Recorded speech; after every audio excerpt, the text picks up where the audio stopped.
As we get older, we become more prone to illness and injuries, and the loss of mobility can make it difficult to manage our affairs.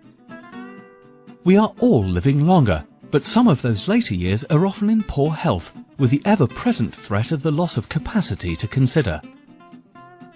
An elderly relative losing capacity is difficult enough for loved ones to deal with, without the added worry that their finances become muddled. You might be forgiven for thinking that this doesn't apply to you, as you are nowhere near approaching your dotage, but you couldn't be more wrong. What if for some reason you became really ill, or were involved in an accident and were held in a coma for a period of time? How would you pay your bills and manage your affairs? The prospect of unpaid bills can cause unnecessary stress and anxiety, and delay someone's recovery. You might be thinking, well, that's okay, I have a joint bank account, so I'd be able to carry on as normal. Wrong. The banks deal with joint accounts very differently. When a joint account holder loses capacity, the account is closed for all transactions other than for emergencies, until a deputy has been appointed by the Court of Protection. This can be a long and costly process, often taking longer than 9 months, with no bills being paid. What if you had a business? Who would make decisions on your behalf? What happens to any property or other assets you hold jointly with someone and one of you later loses capacity?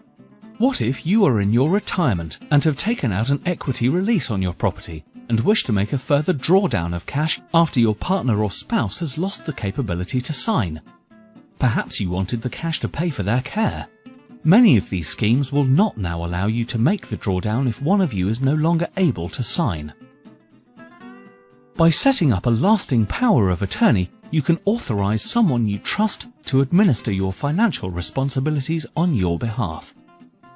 This could include selling property, managing your investments, paying bills, even running your business.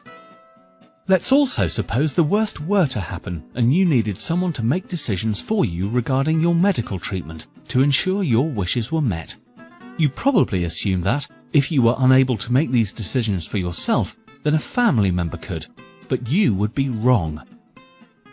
Without setting up a lasting power of attorney to cover your health needs, loved ones will not be able to make decisions about which healthcare you receive, or even which home you live in. A lasting power of attorney is a powerful document.